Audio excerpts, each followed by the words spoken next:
Question को आए मानेंगे, integral of under root of 1 plus sine 2x dx। ये 1 प्लस साइन 2x का एक स्टैंडर्ड फॉर्मूला है। 1 प्लस साइन 2 थीटा ये होता है cos theta plus sine theta का whole square. 1 plus sine 2 theta होता है cos theta plus sine theta का whole square.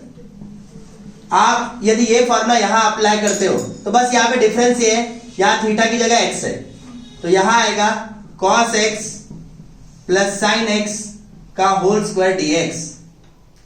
cos x plus sine x का होल स्क्वायर dx।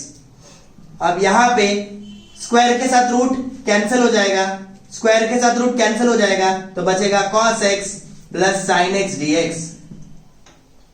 इंटीग्रेशन आप सेपरेट करेंगे, so integration of cos x dx plus integration of sin x dx।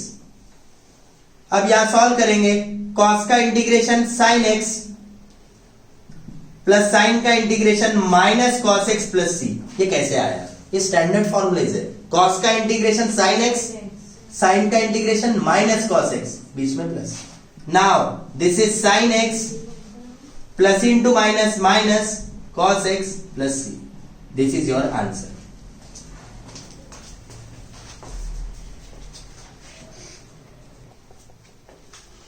अब ये अगला question, question number 9। पहले question को I assume करेंगे। ट्रिग्नोमेट्री बहुत जरूरी है। जब तक बेसिक फॉर्मूले डेरिवेटिव के, ट्रिग्नोमेट्री के, इंटीग्रेशन के नहीं आएंगे आप सॉल्व ही नहीं कर सकते हो तीनों लेसन्स। 1 minus cos 2x। अब यहां एक बेसिक फॉर्मूला लगाता हूं ट्रिग्नोमेट्री का, 1 माइनस कॉस थीटा। ये जो 1 माइनस कॉस थीटा होता है ये होता है 2 साइन स्क्वायर थीटा। तो ये फॉर्मूला यहां अप्लाई करेंगे तो आएगा इंटीग्रेशन ऑफ, ये आएगा 2 साइन स्क्वायर x dx। ये आया यहां 2 साइन स्क्वायर x dx। अब यहां स्क्वायर रूट लेंगे तो 2 का रूट 2 आएगा, साइन स्क्वायर का रूट लोगे तो साइन x आएगा, बचेगा dx। 2 का रूट 2 आया, साइन स्क्वायर का साइन x dx आया। रूट 2 आएगा यहां इंटीग्रेशन के बाहर बिकॉज इट इज कांस्टेंट, तो आप निकालेंगे integration of sine x dx।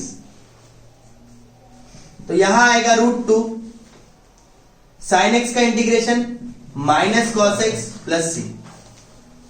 तो यहां आएगा plus into minus minus root 2 cos x plus c. This is your answer.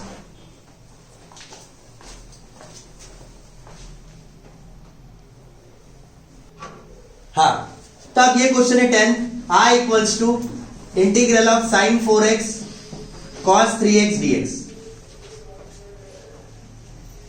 दो टर्म इंटीग्रेशन में इंटू में, और वो दोनों के दोनों सेम है, ट्रिग्नोमेट्रिक टर्म है। ये भी साइन वाला ट्रिग्नोमेट्रिक टर्म है, ये भी कॉस वाला ट्रिग्नोमेट्रिक टर्म है। तो पहले आप यहां पे इसको एक बनाने की कोशिश करो। तो उसके लिए मैं एक फॉर्मूला आपको बताता हूं, वो आएगा 2 sin a cos b। ये भी ट्रिग्नोमेट्री का ही पार्ट है जो हम पढ़ चुके हैं 11th में, ट्रिग्नोमेट्री 2 चैप्टर में। तो 2 sin a cos b ये होता है sin a plus b plus sin a minus b। 2 sin a cos b ये होता है sin a plus b plus sin a minus b। तो इसको a एज्यूम करो, इसको b एज्यूम करो, तो यहां आएगा। सबसे पहली बात जो मैं आपको बताना भूल गया वो ये है, आप ऑब्जर्व कीजिए यहां पे sin a cos b के सामने 2 है, पर यहां पे sin और cos का फॉर्मूला लग तो जाएगा बट सामने 2 नहीं है। तो आप ऐसा कर सकते हैं यहां पे कि यहां पर 2 से मल्टीप्लाई और इंटीग्रल के बाहर 2 से डिवाइड, यानी फॉर्मूला तब अप्लाई होगा जब यहां सामने 2 रहेगा। तो आपने यहां पे 2 से मल्टीप्लाई, 2 से यहां बाहर डिवाइड किया, तो यहां आएगा 1/2।